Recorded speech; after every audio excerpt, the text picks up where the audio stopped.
Welcome back to Deep Heart Orthodox, and I'm going to do a very short video right now on Gaza to date, and this is as of May the 17th, 2025. We're just going to go through some bullet points about some of the highlights, some of the a lot of the tragedy that's going on in Gaza. You can see it on the faces of these two young, beautiful kids, and just the sorrow and the pain. Who knows what they just went through. I just found this picture on the internet. And, my daughter is actually at her grade 12 prom this evening. And so many kids in Gaza are not able to celebrate. They're not able to go to school. They're not able to have birthday parties, let alone go to a prom. And I'm very grateful and thankful. I thank God for the safety we have here in Canada, and I pray that that safety and peace come to Gaza as well. So this is Gaza to date, May 2025. Gaza update as of May 17th, 2025. No food. Point one, no food, medicine, or supplies have entered into Gaza since March the 2nd of 2025. That's because the Israelis are not letting food and supplies into Gaza. It has nothing to do with Hamas. Nobody should claim that Hamas is stealing the food. Point number two, Israel has destroyed 92% of Gaza's residential buildings, and it is currently uninhabitable.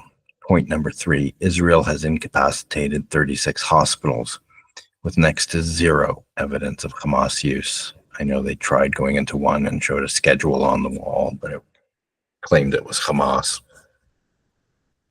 They're not even doing this anymore. They're not even claiming Hamas was using the hospital. They're just blowing these places up. Point number four, 1,200 entire families have been wiped out in Gaza. And it's not just a mother, father, and children. We're talking about the entire line, parents, grandparents, cousins, so that nobody is left. Point number five, as of May the 7th, Israel has murdered 53,253 Gazans, 70% of whom are children. So I'm guessing that's upwards of 45,000, something like that. The death toll may be much higher, up to 500,000 bodies may be lying in the rubble. And that's according to the British Journal of Medicine, The Lancet. They did a study, I believe, last summer, where they brought in experts, and because all the 53,000 are only people who died in hospitals where a doctor signed the death certificate rather. According to CPJ, which is the Committee for Protection of Journalists, 179 journalists have been killed in Gaza as of May the 16th. That is the highest number in any war zone that CPJ has collected since, I think, the 1990s, early 1990s, when they started collecting data. Point number eight, 17 of those journalists out of the 179 were targeted killings. And I think there's another 20 or so that they're looking into as having possibly been targeted killings as well.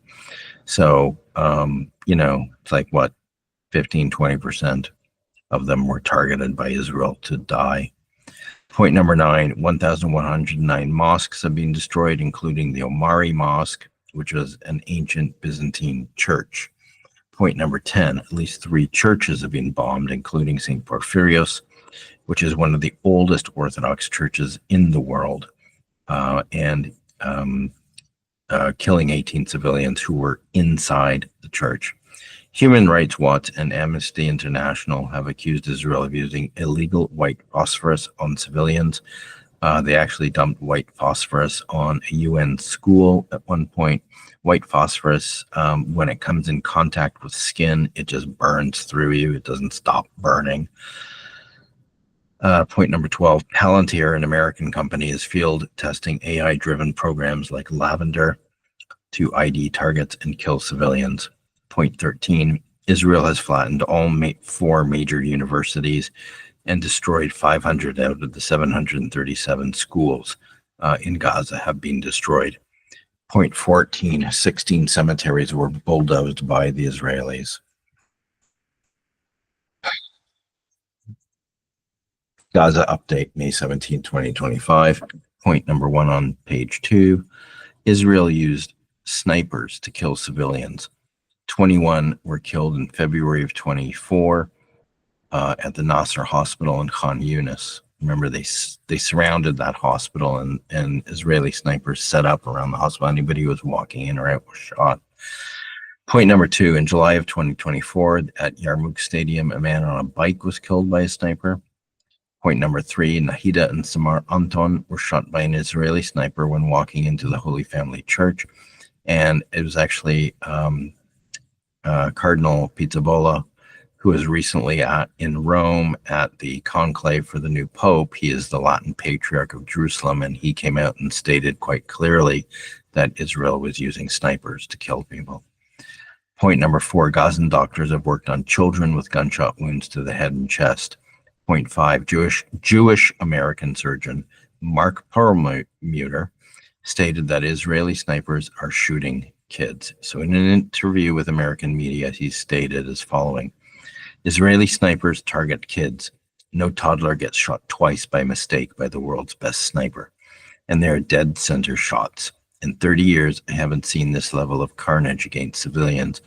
In just my first week in Gaza, it's almost exclusively children. I've never seen that before. I've seen more incinerated and shredded children than in my entire life combined. And I think I didn't have room to write the rest of the statement, but I think that was in his first week in Gaza. So Mark has done 40 missions over 30 years as, I think he's an orthopedic surgeon.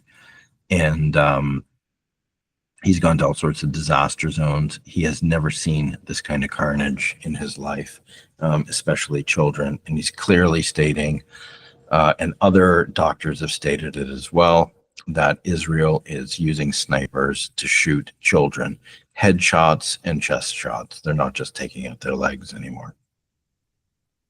And that's the update.